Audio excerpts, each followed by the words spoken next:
Hello guys, আমি এখন GT রোডে আছি, শেওড়াফুলি জিটি রোডে। আর এটা হচ্ছে সরকারপাড়া রাস্তা। আমি এখন সরকারপাড়ে যাচ্ছি একটা রাজবাড়ির সন্ধানে, যেটা 100 বছরেও পুরনো বাড়ি।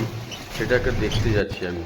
এই যে সরকারপাড়া রাস্তায় যাচ্ছি, যেতে যেতে দেখলাম এটা প্রগতি সংঘের ক্লাবের একটা দুর্গা মন্দির। এখানে দুর্গা পুজো হয় আর এই মাঠে ফুটবল খেলা হয়। পাশেই রয়েছে উল্টো দিকে প্রগতি সংঘ ক্লাব। এই বহুত পুরনো ক্লাব। এগিয়ে গিয়ে দেখছি একটা পুকুর।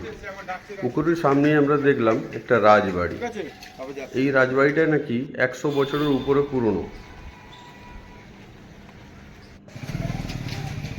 বাংলা তারিখে 1329 সালে এটা তৈরি হয়েছিল। ব্রিটিশ শাসনের সময় এটা তৈরি হয়েছে। ব্রিটিশ চলে গেছে, কিন্তু এখনও এই রাজবাড়িটা এইখানে অবস্থিত আছে।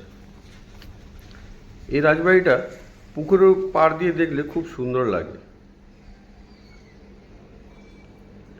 এই রাজবাড়ির লাস্ট রাজা হচ্ছেন তরুণভ রয়।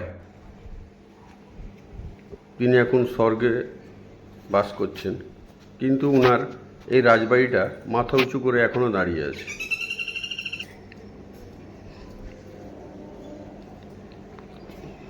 এই রাজবাড়িটা খুব দুর্লভ রাজবাড়ি। এত সুন্দর পরিবেশে এইটা রয়েছে, চারদিকে গাছ গাছরা, খুব সুন্দর দেখতে এই রাজবাড়িটাকে। আমার খুব ইচ্ছা ছিল যে একদিন গিয়ে এর ভিডিও বানাবো, তাই আজকে এসছি গাইস। আপনাদেরকেও দেখাচ্ছি যে দেখুন, একটা এই সরকারপাড়া, শেওড়াফুলি সরকারপাড়ায় এত সুন্দর একটা রাজবাড়ি পড়ে আছে, যেটা কারো চোখেই পড়ে না। কত সুন্দর কাজ, আগেকার হস্তশিল্প দেখতেই পাচ্ছেন। ব্রিটিশ শাসনও এই রাজবাড়িটাকে ধ্বস্ত করতে পারেনি, তাই আজকে এটা মাথা উঁচু করে দাঁড়িয়ে আছে।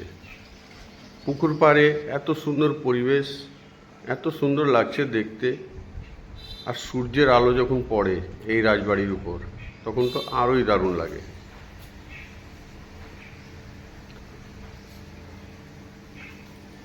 এইসব ঐতিহাসিক জায়গা এখানে খুব আসতে ইচ্ছে করে আমার।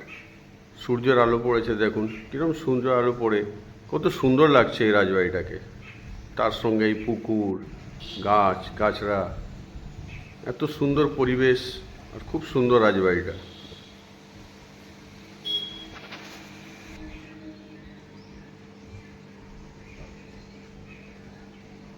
এই রাজবাড়ি বহু পুরনো, এই ইতিহাসে দর্জ আছে। শেওড়াফুলিতে কোনো রাজারা থাকতেন, তারই এই রাজবাড়ি। দেখুন গাইস, এত সুন্দর পরিবেশে এই রাজবাড়িটা। Thank you guys, by.